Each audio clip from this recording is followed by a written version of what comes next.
it's not a natural one chip takes all dynamic in the world of inference, which is actually what dominates everything right now. We're kind of going through what I'd say basically like a punctuated equilibrium moment, where you basically have been sitting around relative stagnation and a huge amount of change has happened very quickly, and as a result everything's up for grabs. We really just want to make AI systems better, cheaper, faster. The advice I'd give to those people is to go harder and a bit more aggressive than you feel a bit comfortable to do, actually. And if you feel a little bit uncomfortable with the speed and the decisiveness within which you're operating, that's probably a good sign, because if we zoom out and it's 5 years time or it's 10 years time, what's the vision? So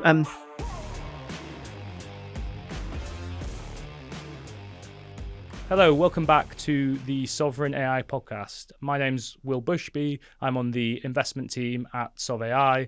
I'm joined today by Dan Akarca, CEO and co-founder of Colossum. Colossum was our first investment. We're going to hear from Dan today talking a bit about the founding story, about the challenges Colossum are tackling in today's AI world, and there'll also be some helpful advice for people looking at starting something new, as well as some insights into the trials and tribulations of being an early stage founder. Okay, so you're in quite an illustrious company coming into AI from a neuroscience background. What does that background give you think? What unique perspectives does that bring to building a company in the AI space? So I think many of the earliest kind of pioneers in AI were actually originally, it wasn't called AI in the early days, right? There was no kind of key term for it. I mean, we've now had machine learning and so on, and they have kind of come out of disciplines that were really early doors, were kind of in biology and in kind of advanced mathematics, thinking about how intelligence arises. And I think if you look at many of the pioneers back in the day, from Demis or kind of Geoff Hinton, a lot of them kind of drew inspiration from looking and understanding about the brain as one existence proof of intelligence. And so I think that looking at the brain is a very good starting point for thinking of existence proofs of intelligence. But then it quickly becomes apparent that that's not kind of the only route to being able to understand intelligence in general. It's just a really, really good kind of starting point for a few reasons. One is that the brain, or humans, have evolved in a embodied three-dimensional spatial environment of the world, and so there's very kind of specific types of intelligence that one would expect would arise if you're in a 3D spatial world, of which our neural networks don't have that. But at least we can kind of draw inspiration from kind of how does the brain do computation to be able to enable intelligence to happen. And I guess it's a long-winded way of saying, you can look at the brain and see what do we think kind of generates some form of intelligence, or what are the useful properties of the brain that we may abstract mathematically and then build into AI. And so that was obviously neural nets kind of in the early days, and abstracting them as kind of MLPs or feed-forward neural networks, and then later RNNs or recurrent neural networks and so on. So I think basically it kind of is useful as a really kind of good starting point. And then what we realized, I think, is that actually that kind of takes you so far. And then you kind of realize that these algorithms of neural nets are really, really cool and really great, even if they have inherited kind of concepts from biology, such as weights, for example, which is equivalent to synaptic weights, for example. But then they kind of take on a life of their own and actually have led to huge amounts of innovations in machine learning that don't necessarily link to the original principles that led to you starting that process in the first place. But I guess your question going back was, I've kind of rambled on there, but I guess your question is kind of what does the neuroscience background allow you to do now in the kind of modern AI era, is that we've had this period of divergence actually away from understanding or thinking about the brain.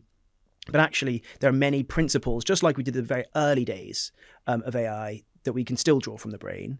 And one of those is heterogeneity, which we can kind of come into in a moment, but kind of bigger picture, I think, is to be able to think about the kind of modern AI systems in a more holistic way from different perspectives, other than just scaling on hardware, on a particular hardware device, or to have a very specific type of discipline. You kind of opens your mind out a little bit. And just on that, I don't want to sort of steal the punchline of delving into what Colossum does, but is the brain not just a homogeneous calculation machine? Tell the sort of neuroscience uninitiated a bit about that. Oh yeah, so the first thing is to say there's a whole debate about to what extent the brain actually is doing computation. That's a whole other debate. Like people have, ever since there's been a new technology that comes along, like a computer, people have then used that technology to kind of as a kind of analogy for what the brain is, but actually it's not always right. There's other people that don't believe the brain is computational at all. So I'll just park that for a moment. That's a whole discussion.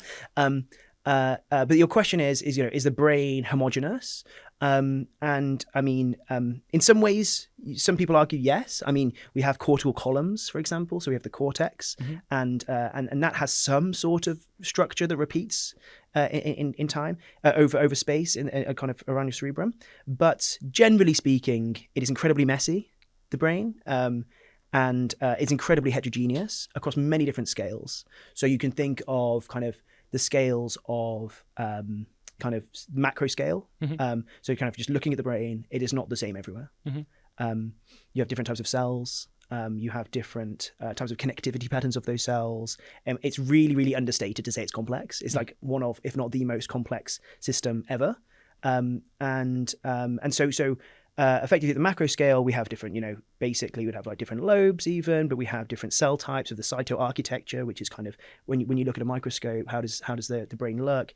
Kind of more physiologically, so how it actually functions, you also have different learning rules. But yeah, the core point here is that the brain has things like weights, maybe from the synapses that we can abstract into neural networks, but has loads of other things that are completely different to neural networks, including its fundamental heterogeneity. And I think that's pretty cool. Yeah, indeed. And then sort of looping back onto your PhD and taking a different tack, it was obviously where you met your co-founder, Jascha.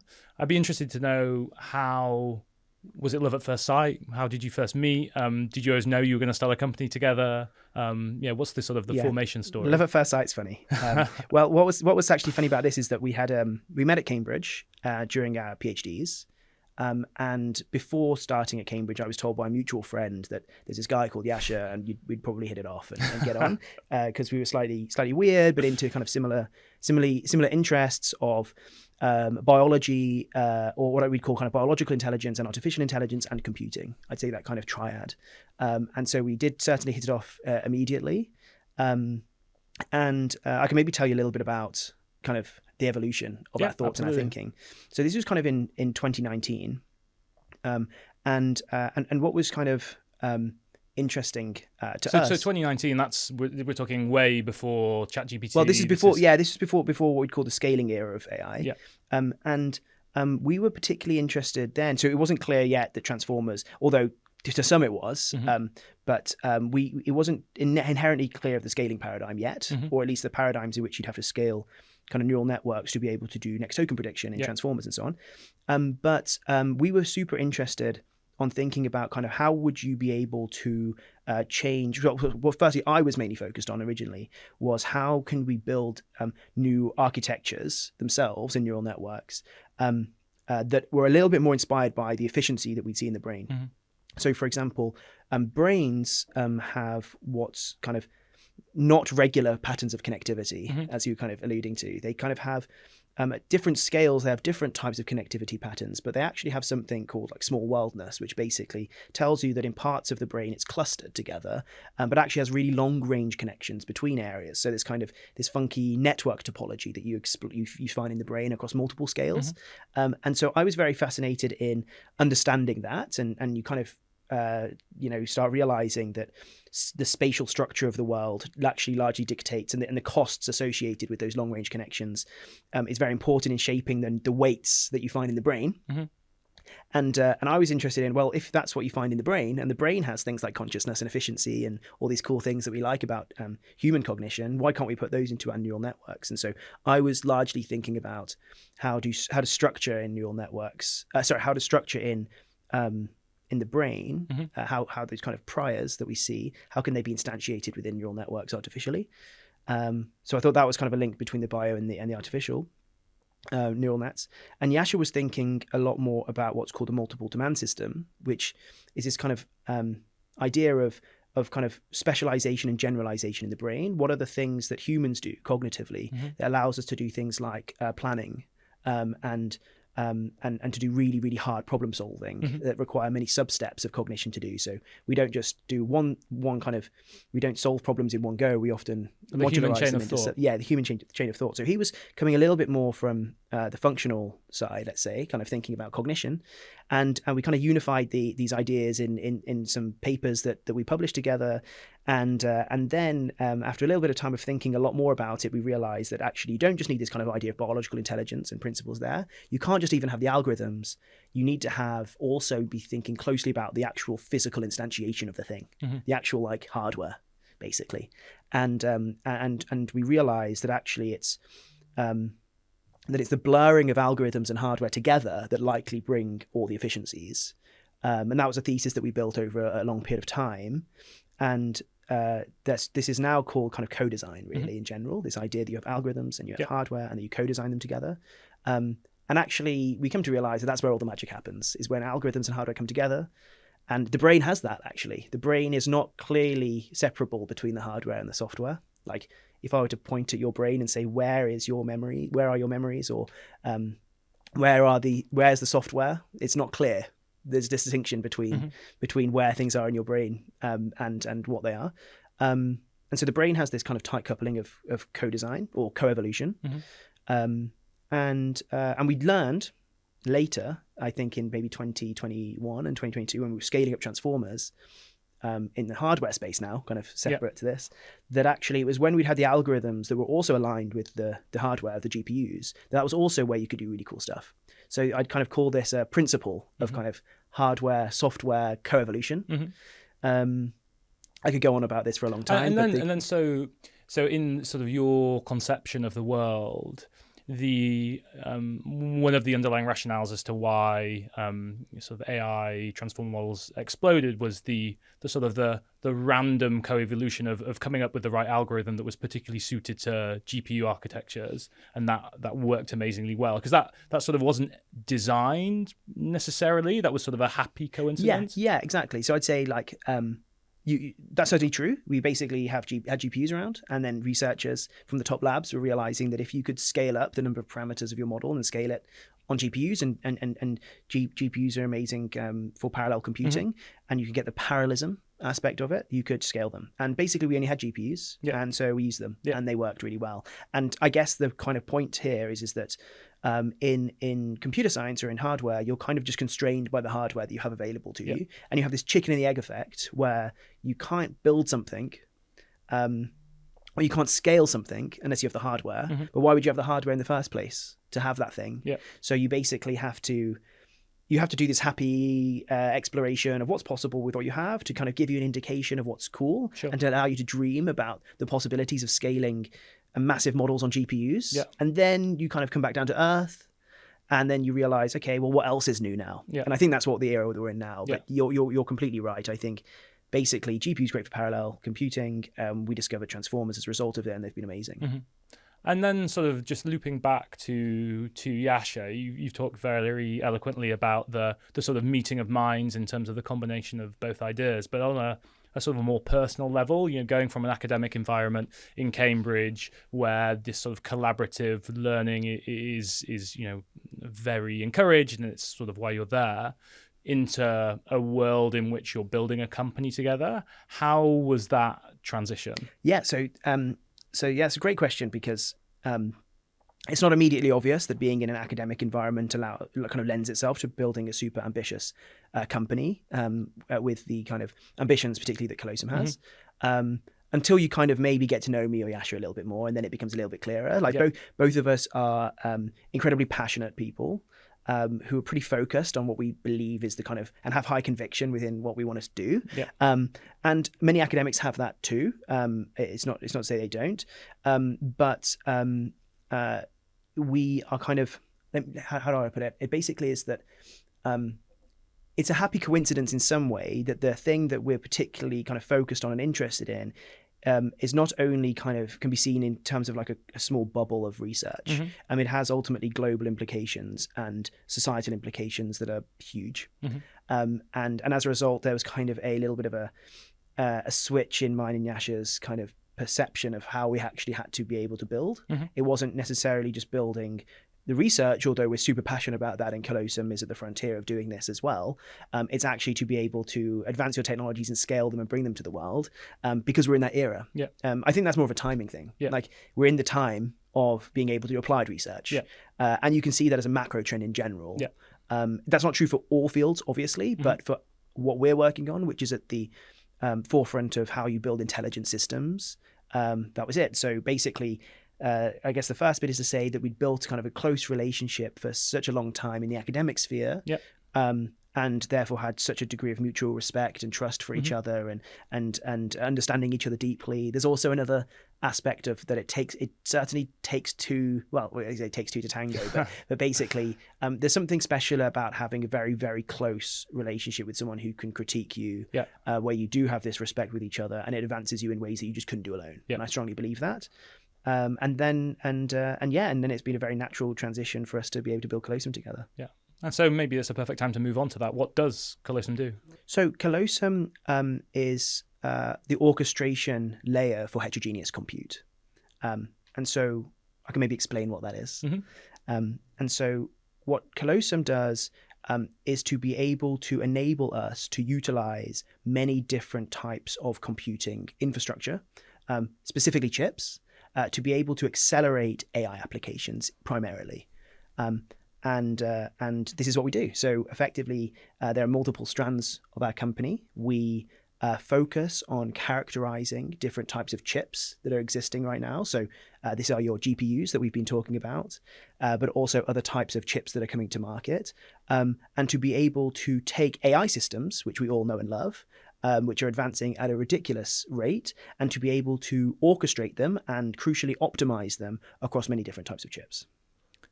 And if I was to sort of take the million-mile view, large chip companies dominate the environment and they dominate the ecosystem.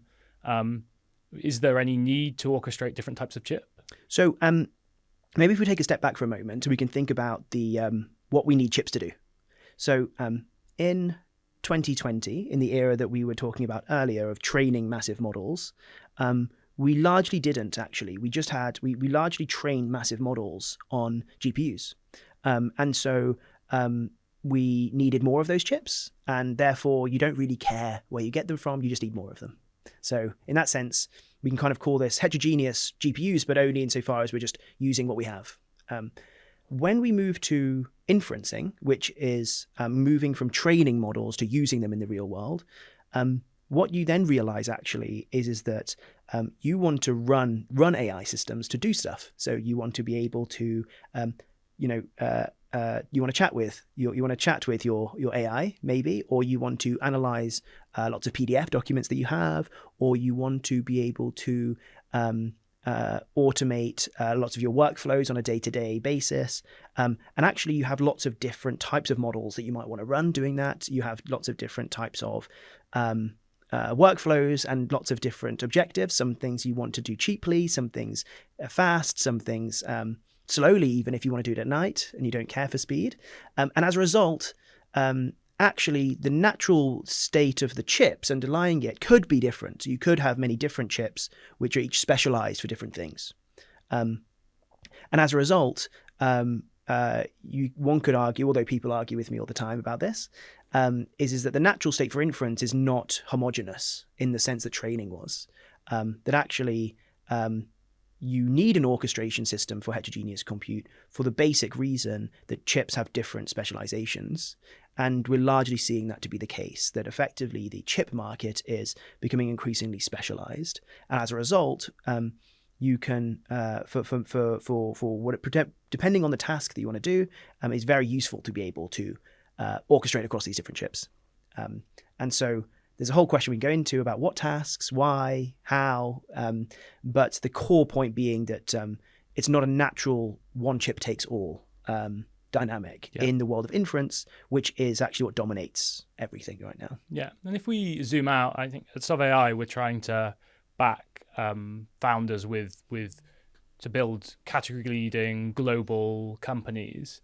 If we zoom out and it's 5 years' time or it's 10 years' time, what's the vision? So This is kind of a hard question because who knows what will be in 5 to 10 years time, but I can give some kind of rough directional points that I would think are interesting. So if what I'm saying is kind of true, that basically there are many different chips, I think there's ultimately a Cambrian explosion of chips. So just putting out there that every country, many companies, every cloud are building their own chips because it's actually a very profitable business to be building chips because the demand is so large. So let's say that this happens, that you have many, many new chips, each with potentially some of them won't succeed, but in 5 to 10 years, some of them will have, let's say, you have different theses on this, but there's a Cambrian explosion, maybe a consolidation, but ultimately a lot of different chips. And on the demand side, let's say in the models themselves, will one model win them all, or will they also be a diversity or ensemble of different types of models? I'd argue there probably will be a range of models. We're already seeing that today. It might be that those models are just within these frontier labs. So they're kind of, you have a range of Google models, you have a range of Anthropic models, and a range of and so on and so forth. Or we'll see a combination of the frontier labs having lots of different models, but also there being open source models as well, of which there are today. And in any case, depending on who owns what and in what way, I think in 5 to 10 years, our bet is that there is a fragmentation of the chips, that there's a fragmentation of the models themselves. And as a result, there's not a natural state in which you have to have a kind of AI or compute overlord, which owns all of intelligence, as I think has been kind of the narrative that was at least existing for a while. And I guess this is something we've seen in computing historically. You started with singular chips, you then expanded, you had separate memory, you had GPUs, you've had different kinds of chips. So I guess this is something we've seen before, and you sort of expect we might see again in this new generation. Yeah, I guess it depends on the axis in which you think the heterogeneity happens. I think if you looked at maybe there's an example of kind of the early automobiles, for example. Maybe in the early days, there were kind of some different experiments for how you should build a car. Then it kind of consolidates to a rudimentary model of how you build a car, and then you then get variations according to the market who want different types of cars: small ones, big ones, three doors, 5 doors, etc., etc. And then you have motorbikes, and then you have other forms of transport like bikes or whatever like this. And I guess then Uber comes along eventually, which kind of platforms the whole thing. So I guess there's kind of like some axes of heterogeneity that don't work. Those were the cars that were never built because they just had fundamental issues with them. Those are the chips that won't work in this analogy. And then you kind of consolidate on like a range of architectures that are just about doable for particular workloads that people care about, and then there is preferences within that, and I think that is the trend that we're basically seeing. And the reason is that the demand for inferencing, or the demand to use AI of the future, that might not even be inference, it'll be what comes after inference, which we can maybe get into, but they will certainly, I think we have a pretty good idea of the range of mathematical operations that we want to accelerate through our chips. And as a result, it makes sense that there will be a range of different chips that will meet the requirements of the users, just like the car analogy or the vehicle analogy and Uber. And so in this kind of case, I think Colossum is kind of going back to answering your question, is we're building Colossum ultimately for kind of 3 main reasons, I'd say. One is to make sure that that the end users actually just get better, faster, cheaper AI systems that actually work and are economically viable. And that's becoming, as we're recording this right now, Sure. It's becoming increasingly clear. The predictions that we'd had before are coming true, which is that AI was so expensive, and now people care about that expense because the business models are changing around how people pay for AI. So the first thing is to say, for us, we really just want to make AI systems better, cheaper, faster, to do all the things that we'll actually want it to do for everything that matters in the future. The second is to enable new hardware or new chips to be able to enter the stack. So we think it's a really good market if there aren't monopolies. Effectively, that if you want to build your new computing system or your new device or your new computer, that you should be able to build that and not have to hope it's a lottery, like I think you mentioned previously, like it was just a luck that we used GPUs before. So the second one would be that we break the lottery of hardware. And the third, which is maybe the more philosophically interesting or deeper question, is to say, what types of intelligences can we actually build when we have a fuller, richer view of intelligence and hardware? So the way I'd say this is that the way the intelligences that we have in transformers today is actually a very narrow type of intelligence that we've built in a very narrow way. And we've done this through scaling alone. But intelligence isn't really like kind of just this kind of one axis of scale. It's actually a space of possible ways in which you can evolve hardware and your software, i.e. our brains. There's many types of brains in principle, alien brains, human brains, but also kind of brains of other animals in the animal kingdom. And so our ambition at Colossum, this third one, is really to unlock kind of open up your mind and your heart to new possibilities that are possible. It must be a nice a place to sit in the ecosystem, that you can sit there and say to people who have different ideas, whether it's on model architectures, chip architectures, and say, okay, you go and have your big ideas, go and have your crazy ideas, dream big, and we can try and facilitate that innovation. Whereas, without a company like Colossum, it may be much harder, as you talk about the hardware lottery, it might be much harder to test those ideas and see if they work at scale. Yeah, totally. I think basically we've had, for the chip companies now that are coming through, it's incredibly exciting because there's a huge amount of demand for these chips. At the same time, it's a bit daunting because you effectively have a certain number of you effectively are building something for the future that you don't know exactly what that future is going to look like. And so our goal is really, as Colossum, to be a really good partner to many of these compute providers and chip makers. And maybe this iteration of chips that are coming through, there's a clear market of now that people are very excited about. I think it'll be the next generation of chips that we hope that might be a bit wacky as well. Let's see on that. But it is a really great position to be in. We try and be the very best partner across several different countries. As well to people who are building really, really ambitious technologies, and particularly where these companies are building amazing technologies, but do rely on other people also building technologies. It's a kind of natural, it's a natural puzzle basically that they're building their puzzle piece. But inherently, when they want to sell their solutions, they need to do it and depend on others, and we can be an incredibly useful bridge in doing that. And so. We really love it. It's great seeing such amazing teams working across loads of really cool, ambitious stuff. We're in a very privileged position actually to see the landscape. And I'd be very intrigued if you're coming in to work in the morning. Is your big challenge, is your big problem a sort of research problem, or is it an engineering problem? Yeah, that's really interesting. I think about this a lot. I think it's both, naturally. And I think what I think a lot about at Colossum is, in a world where we are kind of largely focused on building intelligent systems, and we're doing this across the hardware and across the application, so spanning across the stack, you have to not just be in research or engineering mode alone. And that diverges, I think, a lot from how companies or organizations are typically built. Like typically you would have a research company. And DeepMind did that, for example. And it was in that era where, it was in an era where it did unbelievable research, but the market wasn't there to absorb that research immediately. It did years later, and actually it did when it was coupled with an organization like Google that allowed it to do so. And so you can build like your research organization, or you just have many engineers, and people typically think that these are quite different. And maybe I'd link this also to building a product ultimately as well. And I think we're now in an era where it just so happens that people want products that we don't actually fully understand yet.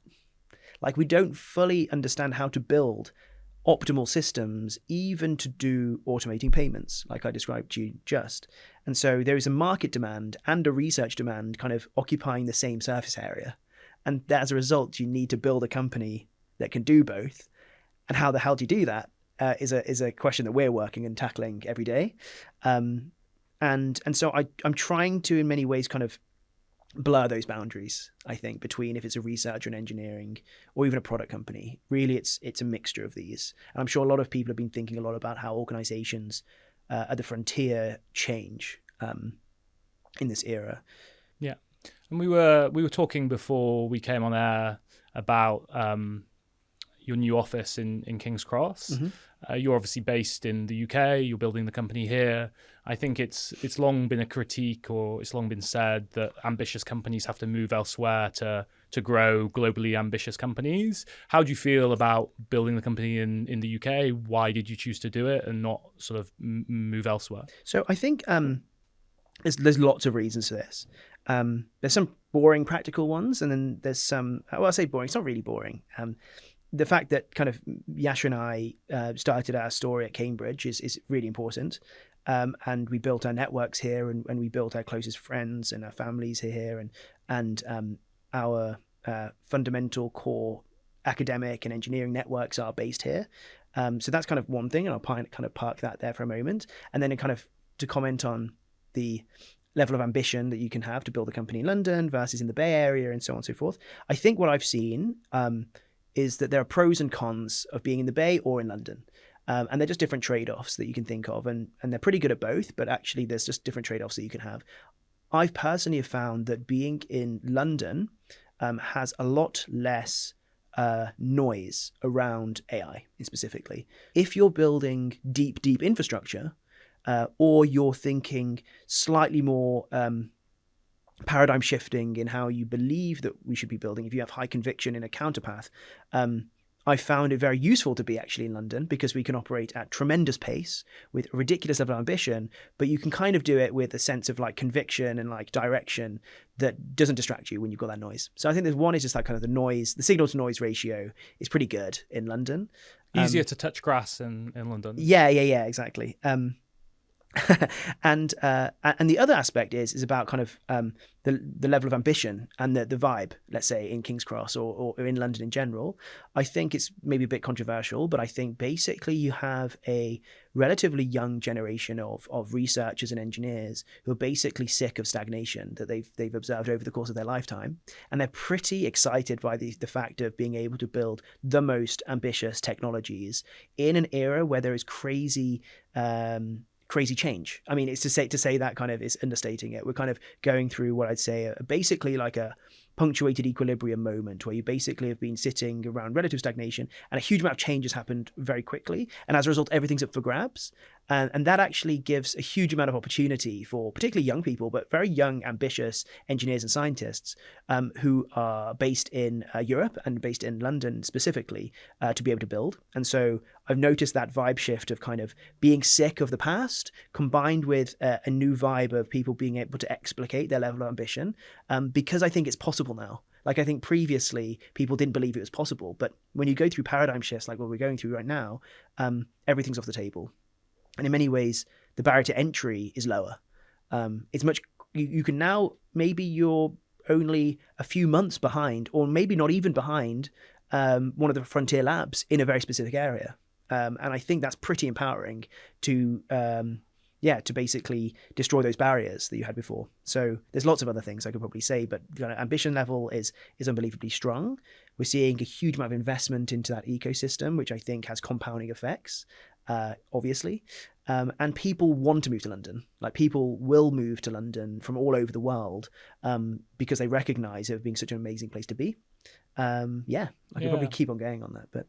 No, I think at Solve AI we're sort of trying to ride that wave of change, as you say, as you talk very eloquently around. And I think, we are trying to ride the wave. We're trying to push the wave along as much as we can. And we've been actually in London, but we've been across the UK in the past few weeks, and it's been really amazing seeing how many innovative companies are everywhere. It is really like mind-bogglingly inspiring to see the innovation that's going on at the moment. So what are the kind of other areas that you're thinking the UK is particularly kind of exceeding in, that you're excited about? Yeah, so maybe I'll explain a little bit as to how the thesis and how we decided which areas we were going to focus on came together. So I think it sort of ties back into our underlying concept of how we're going to get sovereign advantage out of this endeavor. And there's a value chain in AI from energy all the way through to higher value and lower value deployments with compute, and orchestration, etc., all on every node. And I think we understand that having large influential companies at any point in that value chain provides significant advantage. And I think what we're looking for is nodes on that value chain where the UK is plausible the UK can win, where we have like the necessary ingredients to succeed. So I often use the example of drug discovery, and it's an area that we're very interested in and we're looking at closely. We have a great underlying research base in the UK. The universities are fantastic. We also have great research institutions in that space. We have a large pharmaceutical sector for commercialization of those discoveries. We also have a very large end customer in the NHS. So we have all the necessary ingredients. And if we advance 5 years time, 10 years time, and I was to say, the UK has 3 of the top 5 AI drug discovery companies in the world, it's plausible. It's not going to happen automatically, but it's a plausible future. And I think we're trying to find these subsectors where we can back category defining companies that can be plausibly based in the UK and really provide that leverage. But in terms of areas that I think are particularly interesting, I'd sort of come back to a point you made in one of the answers earlier, and you mentioned paradigm challenging. And I think when we're looking at a lot of core AI technology, whether that's model architectures, whether that's compute, we're really looking for companies that are paradigm challenging. And we don't want to be backing the UK version of something that already exists elsewhere. We think the UK has more than enough innovation, and we've seen that in the weeks that we've been operational and the months we've been operational. We're trying to back that paradigm challenging innovation that we are confident exists across underlying AI categories in the UK. And I think if in 5 to 10 years we do have those 5 companies that aren't just in drug discovery, but potentially they're in compute, which we have amazing chip companies coming out of the UK, for example.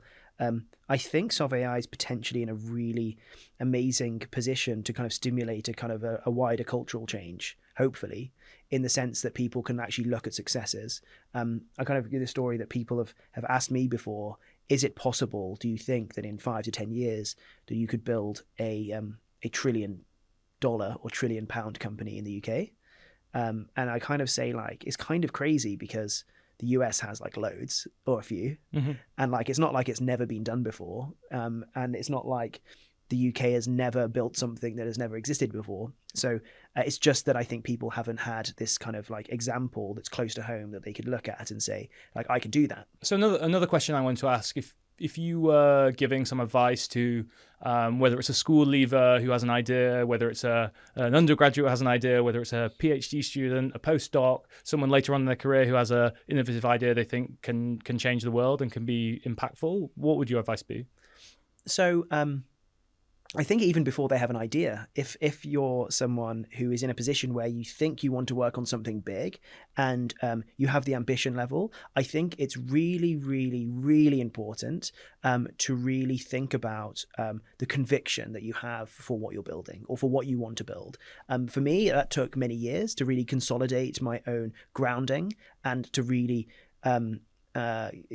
give myself the fuel to kind of develop that conviction for what I want to be building. And that's very hard. And actually, I'd probably advise that you can maybe like just take a little bit of extra time to make sure, because the moment that you build this super ambitious beast that you want to be doing, it's kind of much easier in the morning when you wake up and things are difficult, that you know what your North Star is that you're going towards. So I'd say really kind of take the time to really kind of think about integrating your personal ambition with something that you want to see in the world. And if you can do that, and you can talk about it to your friends maybe after a couple of pints or something, and you can do it seamlessly and they don't just roll their eyes at you and they actually earnestly believe what you're saying and that actually your heart is in the right place, I think that's probably the right time to do it. And once you've identified that, you should just lock in and go for it.